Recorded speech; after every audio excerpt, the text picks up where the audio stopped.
હરિયો વિદ્યાર્થી મિત્રો, આજે આપણે ધોરણ 10 પ્રકરણ 14 ઉર્જાના સ્ત્રોતો સોર્સ ઓફ એનર્જી નવું પ્રકરણ આપણે સ્ટાર્ટ કરીશું. તો ધોરણ 9 માં તમે કાર્ય ઉર્જા કોને કહેવાય એ સમજી ગયા છો, બરાબર. કાર્ય કરવાની ક્ષમતાને શું કહેવાય છે? ઉર્જા કહે છે. તો ઉર્જાના સ્ત્રોતો, આજે આ પ્રકરણમાં ઉર્જાના સ્ત્રોતો કયા કયા છે? ઉત્તમ ઉર્જાનો સ્ત્રોત કોને કહેવાય? પરંપરાગત, બિનપરંપરાગત ઉર્જાના સ્ત્રોતો કયા છે? આ ઉપરાંત જે પરંપરાગત સ્ત્રોતો છે એમાં કઈ આપણે વધારાની સુધારા કરી શકીએ જેનાથી આપણને વધુ ઉર્જા પ્રાપ્ત થઈ શકે? બિનપરંપરાગત ઉર્જાના સ્ત્રોતો કયા છે? અને આ બધા સ્ત્રોતોમાંથી તમે ઉત્તમ ઉર્જાનો સ્ત્રોત કયો પસંદ કરશો એ બધી તમે લાક્ષણિકતાઓ જોશો એટલે તમને ખ્યાલ આવી જશે, બરાબર. અને કયા ઉર્જાના સ્ત્રોત પર્યાવરણ માટે ફાયદાકારક છે, બરાબર, એ વિશે આપણે અભ્યાસ કરવાનો છે. તો ઉર્જા તમને ખબર જ છે કે કાર્ય કરવાની ક્ષમતાની ઉર્જા કહે છે. કોઈ પણ આપણે કાર્ય કરવું હોય તેમાં શેની આવશ્યકતા હોય છે? ઉર્જાની આવશ્યકતા હોય છે. ઉર્જા આપણે કઈ કઈ હોય છે? ઉર્જાના પ્રકારો કયા છે? તો વિદ્યુત ઉર્જા, સ્થિતિ ઉર્જા, આ બધા નામ તમે ધોરણ 9 માં ભણી ચૂક્યા છે, ફરીથી એકવાર જોઈ લઈએ. પછી રાસાયણિક ઉર્જા,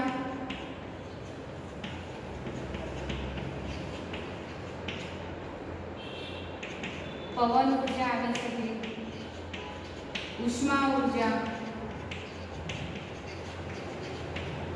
પ્રકાશ ઉર્જા, યાંત્રિક ઉર્જા,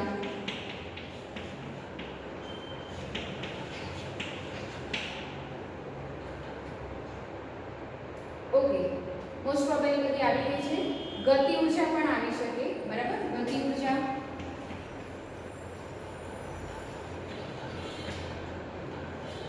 તો તમે આ બધા નામ ધોરણોમાં સમજી ગયા છો. ફરીથી આપણે એકવાર રિવાઇન્ડ કરી લઈએ.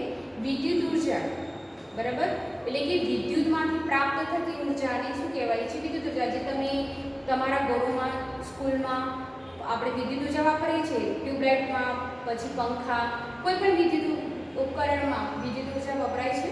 ઓકે.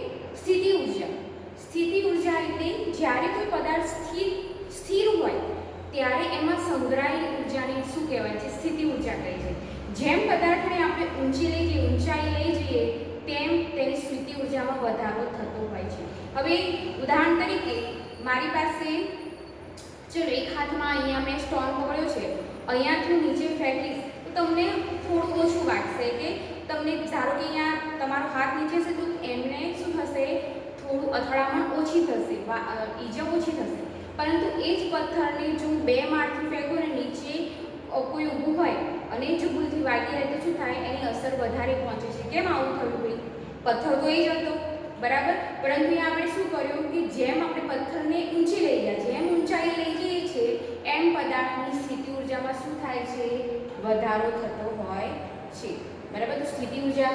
રાસાયણિક ઉર્જા, તો રાસાયણિક ઉર્જા આપણે, ઓકે, તમે જે ખોરાક ગ્રહણ કરો છો એમાં કઈ ઉર્જા સંગ્રહાયેલી હોય છે? રાસાયણિક ઉર્જા. પછી રાસાયણિક ઉર્જાનો આપણે વિવિધ ઉર્જામાં ઉપયોગ કરીએ છીએ, બરાબર ને. તમે જે ખોરાક પાચન ક્રિયા પછી જે ઉર્જા સંગ્રહાયેલી છે રાસાયણિક ઉર્જા, એનો ઉપયોગ તમે પોતાના શરીરનું હલનચલન માટે, યાંત્રિક કાર્ય કરવા માટે આ બધી રાસાયણિક ઉર્જાનો આપણે ઉપયોગ કરીએ છીએ. આ ઉપરાંત કોઈ પદાર્થ કોઈ તત્વ હોય એમાં પણ રાસાયણિક ઉર્જા સંગ્રહાયેલી હોય છે. ઉદાહરણ તરીકે તમારો ટોર્ચ છે, એમાં જે તમે બેટરી અથવા સેલ જે યુઝ કરો છો એમાં પણ રાસાયણિક ઉર્જા સંગ્રહાયેલી હોય છે. પછી રાસાયણિક ઉર્જાનું શેમાં રૂપાંતર થાય છે? પ્રકાશ ઉર્જામાં રૂપાંતર થતું હોય છે. ઓકે. પવન ઉર્જા, તો પવન દ્વારા મળતી ઉર્જાને પવન ઉર્જા કહે છે. પવનચક્કી, જે ઘણી જગ્યાએ પવન વધારે પ્રમાણમાં વાતો હોય, બરાબર, ખુલ્લો એરિયા હોય ત્યાં પવનચક્કી લગાવવામાં આવી હોય છે. આ ઉપરાંત જે દરિયાઈ વિસ્તાર હોય ત્યાં પવનની ગતિ વધારે હોય છે, તો ત્યાં પવન ઉર્જાનું પછી શેમાં રૂપાંતર કરવામાં આવે છે? વિદ્યુત ઉર્જામાં રૂપાંતર કરવામાં આવતું હોય છે. ઉષ્મા ઉર્જા, ઉષ્મા ઉર્જા, તો જ્યારે આપણે, ઓકે, ઉષ્મા ઉર્જા ક્યાંથી મળે? તો તમે જે લાકડું, કોઈ પણ બર્તન સળગાવો છો, તમે ચલો આપણે લાકડું સળગાવીએ તેમાંથી શું કઈ ઉર્જા ઉત્પન્ન થાય? ઉષ્મા ઉર્જા. પછી તમારી વિદ્યુત ઇસ્ત્રી, પોસ્ટર, એમાંથી કઈ વિદ્યુત ઉર્જાનું ઉષ્મા ઉર્જામાં રૂપાંતર થતું હોય છે. ઓકે. પ્રકાશ ઉર્જા.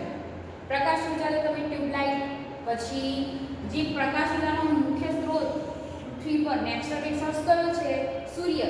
પ્રકાશનો સૌથી મોટો સ્ત્રોત સૂર્ય, બરાબર, એ પ્રકાશ ઉર્જાનો મુખ્ય સ્ત્રોત કહી શકાય. આ ઉપરાંત જે વિદ્યુત ઉપકરણ આપણે યુઝ કરીએ છીએ, ટ્યુબલાઇટ યુઝ કરીએ છીએ કે વિદ્યુત બલ્બ યુઝ કરીએ છીએ, એમાં પણ આપણે પ્રકાશ ઉર્જા મેળવી શકાય છે, બરાબર ને. પણ અહીંયા પ્રકાશ ઉર્જા એટલે અહીંયા લાઇટ ચાલુ છે, પણ એનું રૂપાંતર વિદ્યુત ઉર્જાનું રૂપાંતર પ્રકાશ ઉર્જામાં થયેલું છે. ઓકે.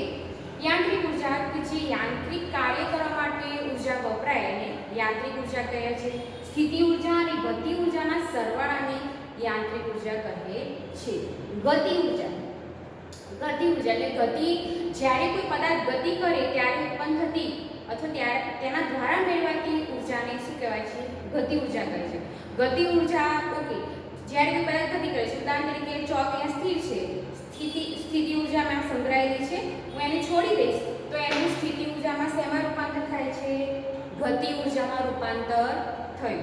ઓકે. આપણા બધા અહીંયા ઉર્જાના ઉદાહરણો જોઈ ગયા. તો દરેકમાં ઉર્જાનું એક સ્વરૂપમાંથી બીજા સ્વરૂપમાં રૂપાંતર થાય છે. તો તમને ઉર્જા સંરક્ષણનો નિયમ ખબર છે?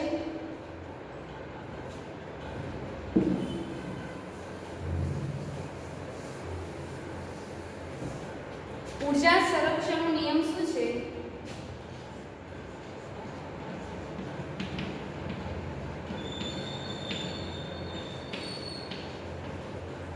કે ઉર્જાનો પૃથ્વી પર ઉર્જાનો સ્ત્રોત કેવો છે? અચળ રહે છે. એટલે કે ઉર્જાનો નાશ પણ થતો નથી કે તેને ઉત્પન્ન પણ કરી શકાતી નથી, પરંતુ ઉર્જાનું એક સ્વરૂપમાંથી બીજા સ્વરૂપમાં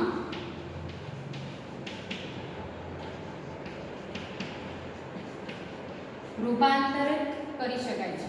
તો આ ઉર્જા સંરક્ષણ નિયમ છે કે બ્રહ્માંડમાં જેટલી પણ ઉર્જા રહેલી છે એ કેવી રહે છે? અચળ રહે છે. એટલે કે એને નાશ પણ કરી શકાતો નથી કે નથી ઉત્પન્ન કરી શકાતી, પરંતુ ઉર્જાનું એક સ્વરૂપમાંથી બીજા સ્વરૂપમાં રૂપાંતર શક્ય છે. આ ઉર્જા સંરક્ષણ નિયમ છે. ઓકે. તો હવે તમને આ પાઠમાં આપણે ઉર્જાના વિવિધ સ્ત્રોતો એનો અભ્યાસ કરવાનો છે કે બિનપરંપરાગત, પરંપરાગત સ્ત્રોતો કયા છે. તો ઉર્જાના સ્ત્રોતો એટલે કે જેમાંથી આપણે ઉર્જા લાંબા સમય સુધી મેળવી શકીએ એને શું કહેવાય? ઉર્જાનો સ્ત્રોત કહેવાય. તો તમને ઉર્જાનો ખ્યાલ આવી ગયો, પણ ઉર્જા સ્ત્રોત કે જેમાંથી આપણે ઉર્જા મેળવીએ છીએ. તો ઉર્જા સ્ત્રોતની તમને વ્યાખ્યા પૂછે તો શું કહેવાય? કે જે સ્ત્રોતમાંથી આપણે લાંબા સમય સુધી શું કરે? ઉર્જા મેળવી શકીએ એને ઉર્જા સ્ત્રોત કહે છે.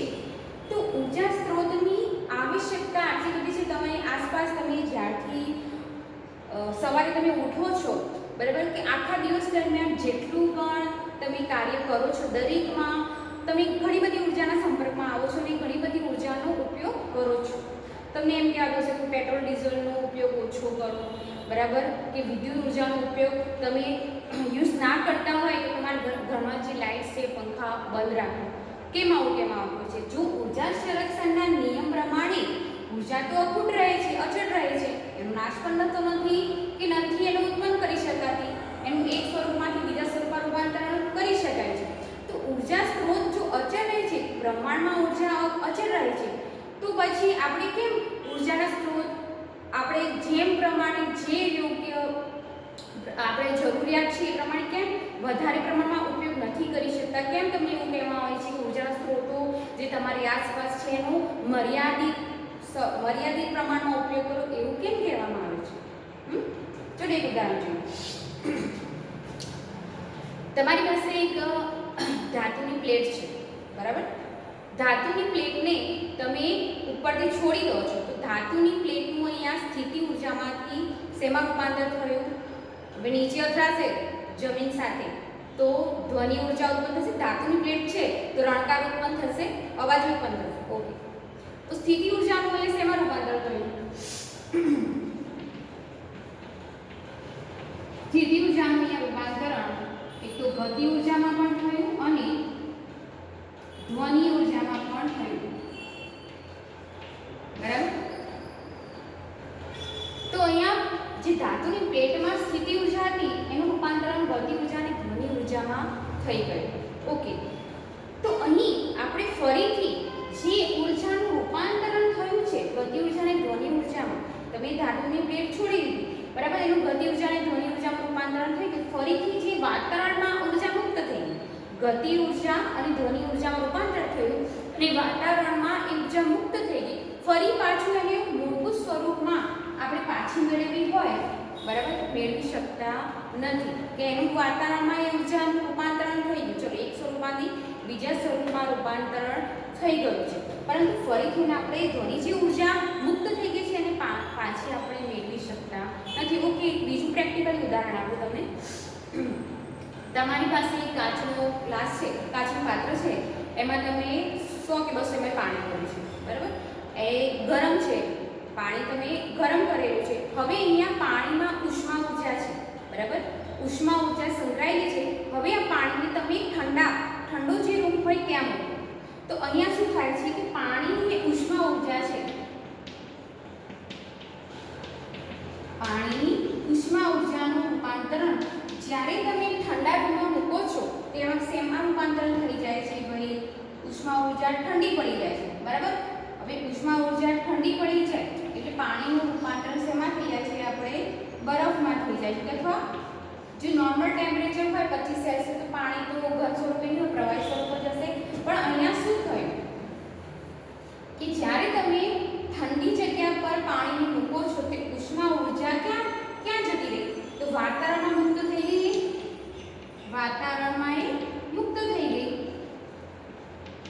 તો હવે જે મુક્ત થયેલી ઉર્જાને ફરીથી આપણે વાતાવરણમાંથી મેળવી શકીએ છીએ? નથી મેળવી શકતા. એને મેળવી શકીને ફરી પાણીને આપણે ગરમ નથી કરી શકતા ને. પાણીને ફરીથી ગરમ કરવા માટે શું કરવું પડશે? તમારે ફરીથી ઉષ્મા ઉર્જાનો અથવા પ્રકાશ ઉર્જાનો ઉપયોગ કરવો પડશે.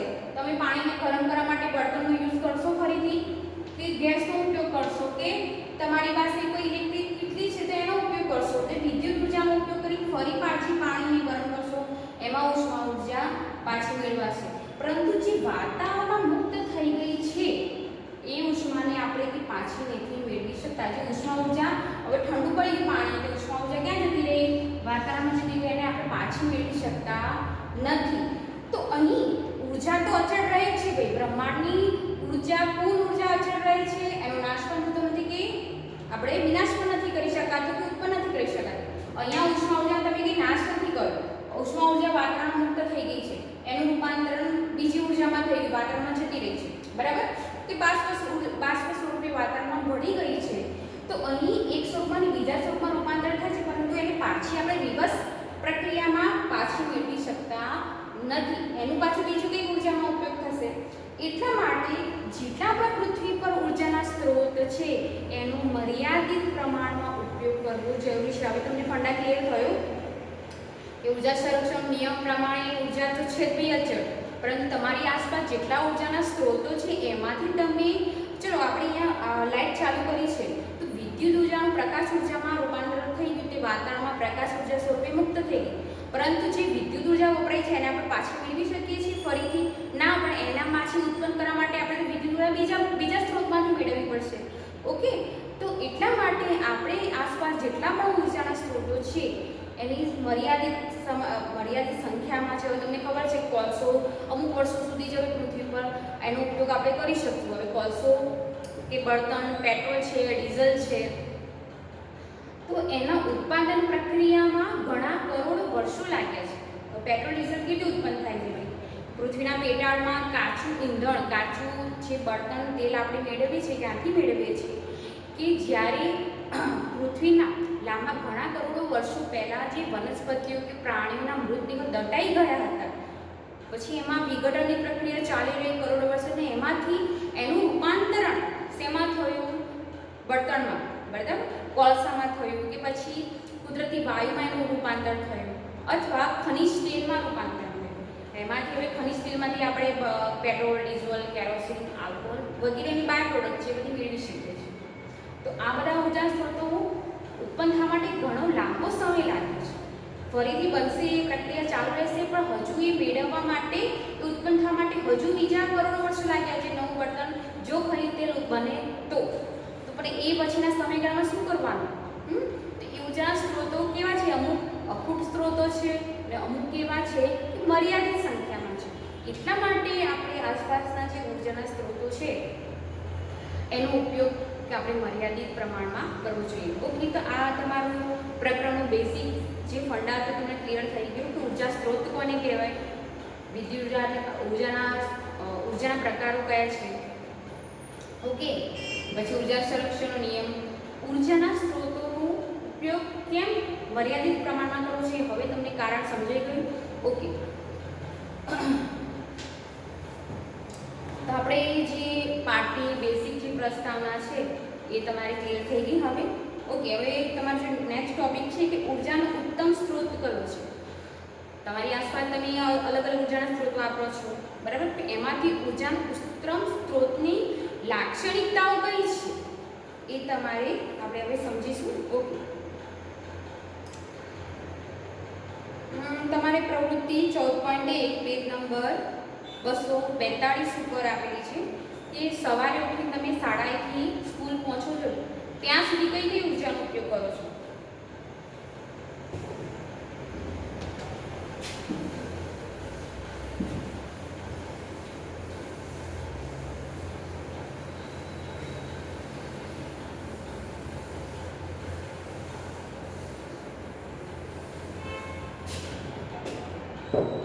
ઓકે, આપણે જ્યારે સવારે ઉઠીએ છીએ અથવા તો અમે સવારે ઉઠીને શાળાએ પહોંચો છો ત્યાં સુધી કઈ કઈ ઉર્જાના સંપર્કમાં આવો છો? તમે ઉઠો છો ત્યારબાદ તમે તમારી સ્નાયુ ઉર્જાનો ઉપયોગ કરો છો. સ્નાયુ ઉર્જા શેમાં ઉપયોગ થાય છે? ભાઈ, સ્નાયુ ઉર્જાનો ઉપયોગ તમે તમારા જે રોજિંદા કાર્યો કરવા માટે, બરાબર, કે નાહવા માટે, કે બ્રશ કરવા માટે, તમે ચાલીને આવો છો તો સાયકલ ચલાવીને આવો છો ત્યારે પણ સ્નાયુ ઉર્જાનો ઉપયોગ થાય છે. ઓકે, ત્યારબાદ તમે તમારો રાસાયણિક ઉર્જાના સંપર્કમાં પણ આવો છો. શેમાંથી મેળવો છો? તમે તમારા ખોરાકમાંથી, કે જે તમે નાસ્તો કરો છો, કે જે ખોરાક ગ્રહણ કરો છો એમાંથી રાસાયણિક ઉર્જા પ્રાપ્ત થાય છે. ત્યારબાદ વિદ્યુત ઉર્જાના પણ સંપર્કમાં આવો છો, બરાબર, કે તમારું નાહવા માટે જે પાણી ગરમ કરો છો અથવા તમારે કપડાની ઇસ્ત્રી કરો છો, બરાબર, અને તમે લાઇટ પંખાનો યુઝ કરો છો ત્યાં પણ વિદ્યુત ઉર્જાનો ઉપયોગ થાય છે. તો આ બધી ઉર્જાના તમે સંપર્કમાં આવો છો. તો રાસાયણિક ઉર્જા ખોરાકમાંથી પ્રાપ્ત મળતી હોય છે. વિદ્યુત ઉર્જા, તો વિદ્યુત ઉર્જાનો સ્ત્રોત કયો છે? હવે તમને પૂછે કે આ બધી ઉર્જાના સ્ત્રોત કયા છે? આ બધી ઉર્જાના સંપર્કમાં તો આવો જ છો તમે, પરંતુ એના સ્ત્રોત કયા છે? વિદ્યુત ઉર્જા ક્યાંથી મેળવીએ છીએ? આપણે આપણા ઘરમાંથી, તમે એમ કહેશો ભાઈ આપણે ટોરેન્ટમાંથી વિદ્યુત ઉર્જા આવે છે, બરાબર, તમારે કદાચ ગુજરાત ઇલેક્ટ્રિક બોર્ડનું કનેક્શન હોય જીબીનું, ત્યાંમાંથી મળે છે, પણ એ તો તમારો ખાલી સપ્લાય છે. પણ વિદ્યુત ઉર્જા ઉત્પન્ન ક્યાંથી થઈ? સ્ત્રોત ક્યાંથી મેળવ્યો? તો વિદ્યુત ઉર્જા ક્યાંથી મેળવવામાં આવે છે? ભાઈ, હવે કોલસાનું દહન કરીને પણ વિદ્યુત ઉર્જા મેળવી શકાય છે.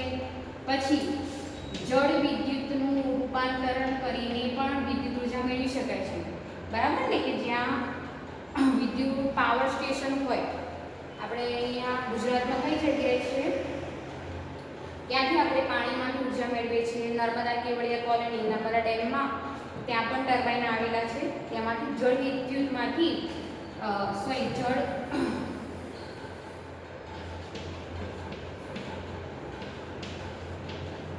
પાણીની જે ઉર્જા છે, ગતિ ઉર્જામાંથી આપણે શું કરીએ છીએ? જળ વિદ્યુત ઉર્જા મેળવી શકીએ છીએ. તો આવી રીતે આ બધા ઉર્જાના સ્ત્રોત કહેવાય જેમાંથી આપણે મેળવી શકીએ છીએ. ન્યુક્લિયર ઉર્જા, ન્યુક્લિયર પાવર સ્ટેશન હોય ત્યાંથી પણ આપણે વિદ્યુત ઉર્જા મેળવી શકાય છે. ઓકે, રાસાયણિક ઉર્જા તો ખોરાકમાંથી, એટલે કે ખોરાક એ ઉર્જાનો સ્ત્રોત થયો. પછી સ્નાયુ ઉર્જા.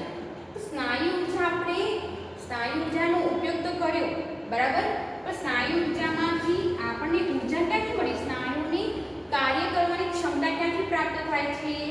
ખોરાકમાંથી પ્રાપ્ત થાય છે. તમે જે ખોરાકનું પાચન કરો છો એમાંથી તમને ખબર છે ખોરાક હવે પાચનની ક્રિયાના અંતે ગ્લુકોઝ અથવા કાર્બોદિત પદાર્થોમાં રૂપાંતરણ થાય છે અને એનું પછી વિઘટન પ્રક્રિયા થાય, શ્વસનની પ્રક્રિયા એટલે એટીપી એડિનોસાઇન ટ્રાઇફોસ્ફેટ. બરાબર. હવે આ ઉર્જાનો ઉપયોગ આપણે વિવિધ કાર્યો કરવા માટે કરીએ છીએ, એનું રૂપાંતર સ્નાયુ ઉર્જામાં થતું હોય છે. એટલે કે ઉર્જાનું એક સ્વરૂપમાંથી બીજા સ્વરૂપમાં રૂપાંતરણ થાય છે. તમે રોજિંદા જીવનમાં આટલી બધી આના સિવાયની પણ હજુ વધારે ઉર્જાના સંપર્કમાં પણ આવતા હશો. ઓકે, તો આ બધા ઉર્જા છે, પણ ઉર્જાના સ્ત્રોત કયા છે જેમાંથી આપણે મેળવીએ છીએ? તો આ બધા ઉર્જાના સ્ત્રોત હતા. ઓકે,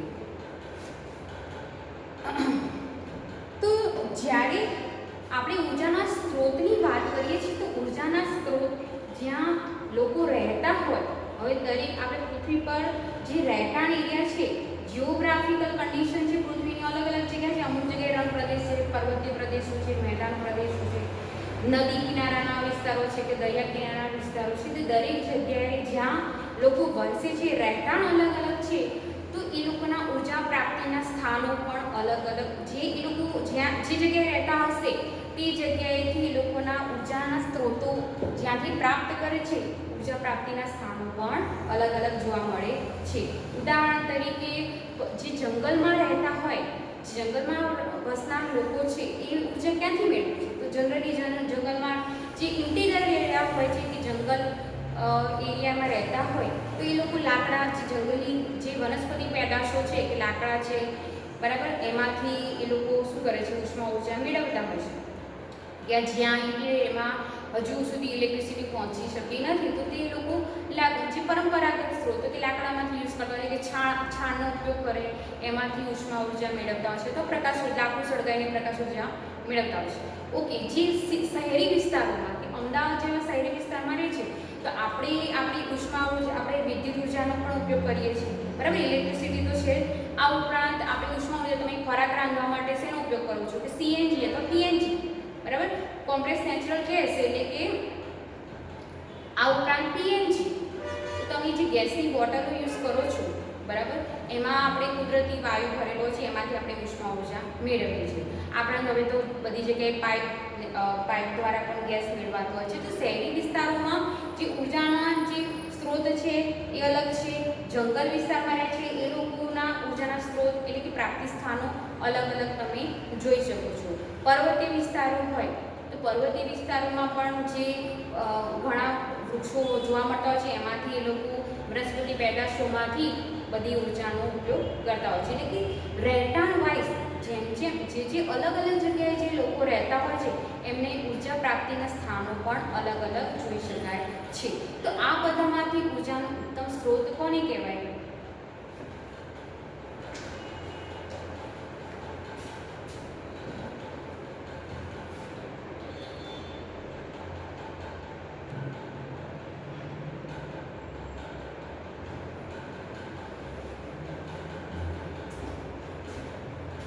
ઉર્જાના ઉત્તમ સ્ત્રોતના લક્ષણો નીચે મુજબ છે.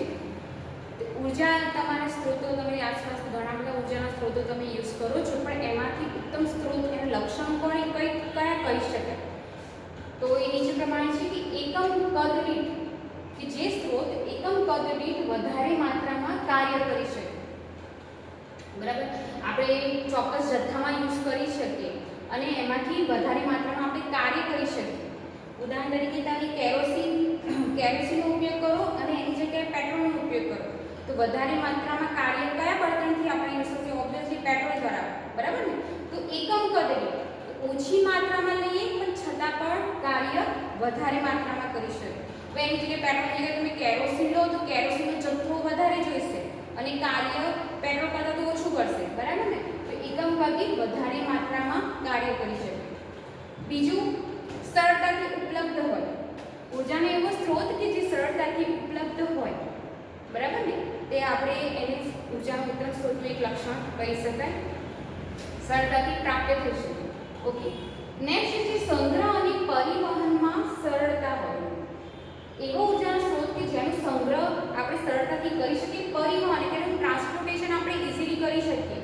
બરાબર, તો એવો ઉર્જાનો ઉત્તમ સ્ત્રોત કહેવાય. સંગ્રહ આપણે ઉદાહરણ તરીકે હવે લાકડું હોય, હવે લાકડુનો તમે ઉપયોગ કરો છો બળતણ તરીકે, તો એમાં અવશેષ પણ ઉત્પન્ન થાય છે, ધુમાડો ઉત્પન્ન થાય છે.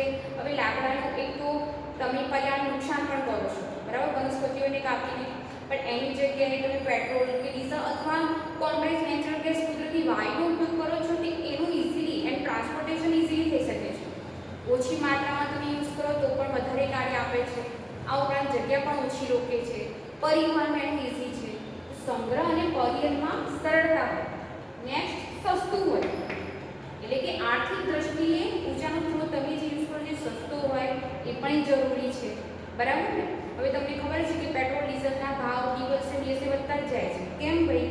કે કારણ કે એક તો પરંપરાગત ઊર્જાનો સ્ત્રોત છે, પૃથ્વીમાં આની મર્યાદિત પ્રમાણમાં મળી રહે છે. બધી જગ્યાએ પેટ્રોલ ડીઝલના કુવાઓ છે કે ખનિજ તેલના કુવાઓ નથી મળતા, બરાબર ને. જે ગલ્ફ કન્ટ્રી છે કે એશિયામાં આપણે કતાર કે દુબઈ જે ગલ્ફ કન્ટ્રીમાં એમાં તમે ખનિજ તેલના કુવાઓ વધારે જોવા મળે છે. એટલા માટે વધારે એ લોકો શું કરે છે, સપ્લાય કરે છે એમાંથી.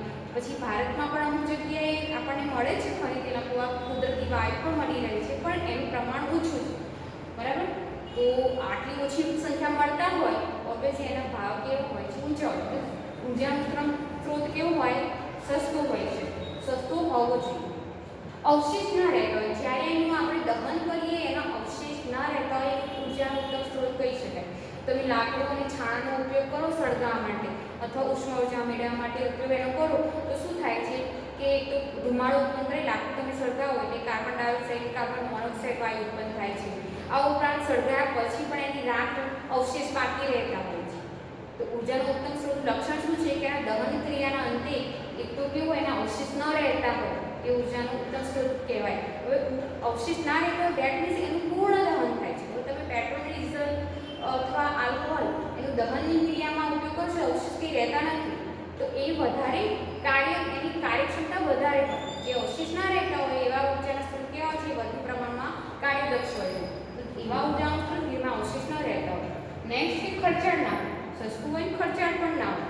હવે ખર્ચાળ ના હોય એટલે કેવું ભાઈ કે ઘણી વખતે તમે અમુક ઊર્જાના સ્ત્રોતનો ઉપયોગ કરો છો કે જેમ કે લાકડુંનો ઉપયોગ કરો છો, તો એમાં તમે વનસ્પતિઓને કાપો છો કે પર્યાવરણને એટલું નુકસાનકારક છે. તો તમને ખબર જ છે આપણે બાયોલોજી ચેપ્ટરમાં બધા ચક્રો વિશે ભણી ગયા ધોરણ 9માં કે વનસ્પતિઓ પૃથ્વીના વાતાવરણમાં કઈ મહત્વની ભૂમિકા ભજવે છે. તમે જો લાકડાનો સતત બળતણ તરીકે ઉપયોગ કરશો તે વનસ્પતિ નાશ થશે. આ ઉપરાંત વાતાવરણના જે ચક્રો છે એના પણ શું થશે, ખલેલ પહોંચે છે. ખર્ચાળ પણ છે અને એમાંથી તમને જે લાકડું સળગાઈને તમે ઉષ્મા તો એટલા પ્રમાણમાં મેળવી શકતા તો નથી કે જે બાકીના સ્ત્રોતોના પ્રમાણમાં મેળવી શકો છો. તો ખર્ચાળ ન હોય તો આ બધા ઊર્જાના ઉત્તમ સ્ત્રોતો છે. જો આ લક્ષણો બધા તમને કોઈ ઊર્જા સ્ત્રોતમાંથી મેળવી રહે તમે જોઈ શકો દેટ મીન્સ એ ઊર્જાનો ઉત્તમ સ્ત્રોત છે. તો હવે તમને કોઈ પૂછે કે ઊર્જાના ઉત્તમ સ્ત્રોતના લક્ષણો કયા છે તો આના લક્ષણો થશે 6 લક્ષણો આવશે, બરાબર. તે ઊર્જાના ઉત્તમ સ્ત્રોતના લક્ષણો છે. ઓકે,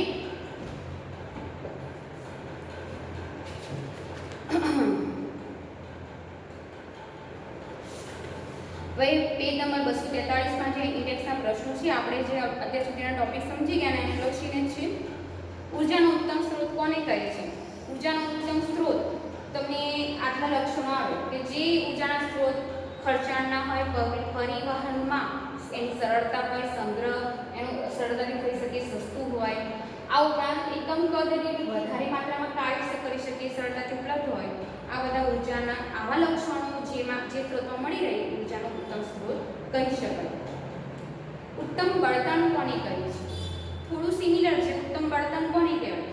તો ઉત્તમ બળતણ કે તમારે જ્યારે તમે રસોઈ ઘરમાં તમને ઉષ્મા ઊર્જા, તમે ખોરાકને રાંધવા માટે બળતણનો ઉપયોગ કરો છો કે ગેસની બોટલ આપણે સીએનજીનો યુઝ કરતા હોઈએ છીએ તો પેટ્રોલિયમ નેચરલ ગેસનો ઉપયોગ કરીએ, લિક્વિફાઈડ પેટ્રોલિયમ ગેસનો ઉપયોગ કરતા હોઈએ છીએ.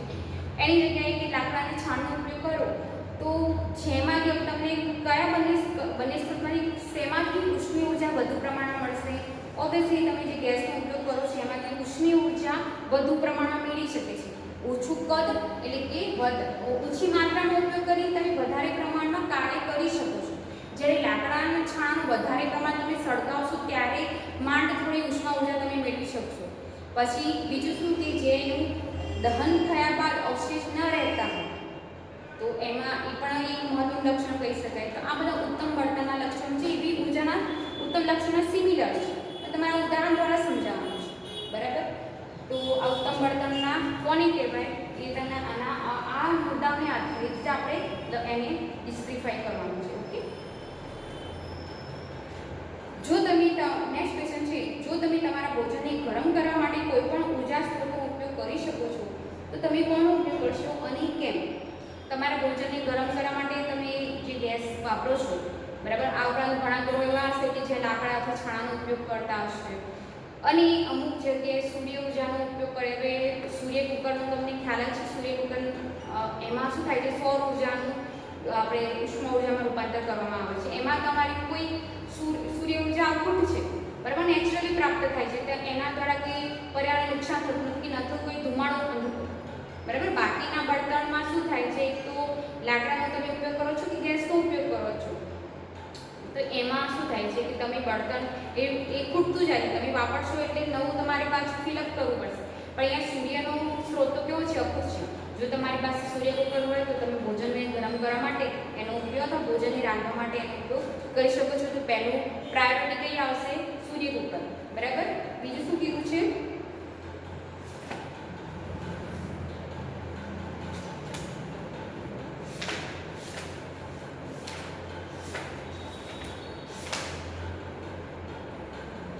ઓકે, તો સૂર્ય કુકરનો ઉપયોગ કરી શકો છો. અને કેમ? તો એ ઉર્જાનો સ્ત્રોત અખૂટ છે, બરાબર. એનો આપણે એનો યુઝ કરવાથી કોઈ વાતાવરણને કે પર્યાવરણને કોઈ નુકસાન થતું નથી. આ ઉપરાંત જો સૂર્ય કુકર ના હોય તો કઈ આપણે કુદરતી વાયુનો કે ગેસનો ઉપયોગ કરીએ છીએ, બરાબર ને. તો એનો ઉપયોગ કરી શકાય છે. જેનાથી હવે કુદરતી વાયુનો તમે બળતણનો ઉપયોગ કરો છો, હવે તમારા ઘરમાં તમે ગેસ સળગાવો છો તો એક રીતે અવશેષ બાકી રહેતા નથી, તો એમાં પણ પર્યાવરણને ઓછું નુકસાન છે. તો બે ઓપ્શન લખી શકાય છે. ઓકે, તો આજના સેશન માટે આટલું રાખીએ આપણે. પછી કાલે નેક્સ્ટ સેશનમાં આપણે ઉર્જાના પરંપરાગત સ્ત્રોતો છે એના વિશે આપણે અભ્યાસ કરીશું. તો તમારે હોમવર્કમાં જે ઇન્ડેક્સના પેજ નંબર 243ના 3 પ્રશ્નો જે હોમવર્કમાં લખવાના છે. તો આજના સેશન માટે આટલું રાખીએ. Okay, bye, thank you.